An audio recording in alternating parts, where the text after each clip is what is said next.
as a voice for the kingdom. In a world of satanic wickedness and hostility, to exist as a voice for the kingdom. In a world of satanic wickedness and hostility.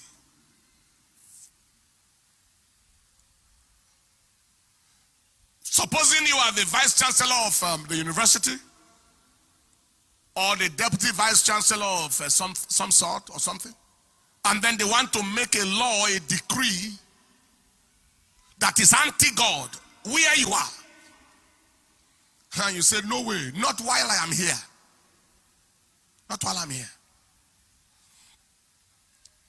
In Matthew chapter 27 verse 57, when Jesus died and everybody had run away, Peter had denied Jesus and gone, Thomas had doubted him and found his level, Judas had betrayed him, others had run away, everybody was hiding themselves so that they would not be caught and maybe crucified. They thought there was a man who will not run.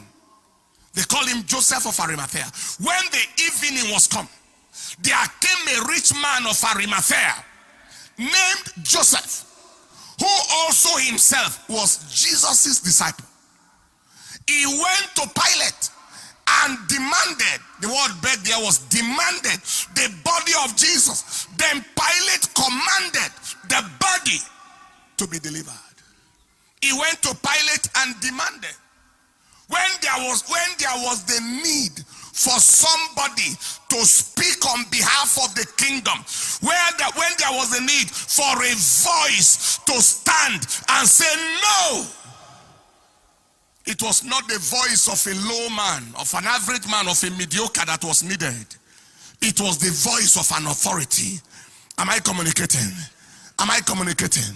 It was the voice of an authority. For example, you are in the Senate as a child of God, not Christian by name, not Christian by, because there are some who call themselves Christians that are worse than devils. They are sitting where the church is being persecuted. They are sitting where the church, all manner of decisions are being taken against God, against the church, against his people, and they sit there like a dumb ass, eating money and eating all manner of terrible things, and then they are there, useful to nobody, to not this nation, not the community, not their constituency, to nobody but their tummy that will rot in the earth after death. We're not talking about those kind of people. We're not talking about those kind of people. We're talking about firebrand, rugged men. People who are almost like pastors, except that God called them into the politics. They have the anointing of a priest and the mantle of a king. Am I communicating? Royal priesthood means kingly priests, priestly kings. Am I communicating at all? They are there in the business realm. They are there everywhere. And he stands up with the eyes flaming with fire. Not when I am here. You don't pass this nonsense law. Not while some of us are here. And then when he stands to speak, there are others who couldn't speak before, whose spines will become stiffened. And they will stand and say, that's true.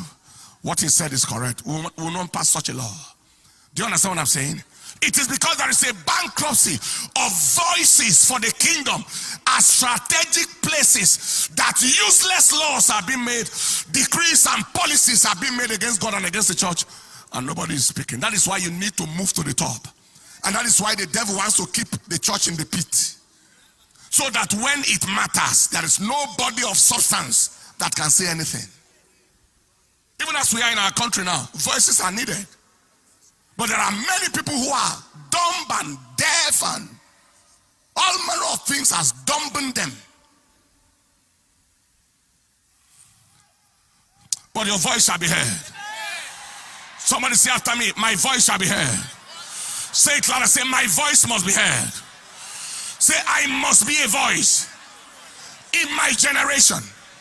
I must be a voice when it is necessary to speak out on behalf of the church, of the gospel, when it is necessary to speak out, my voice must be heard.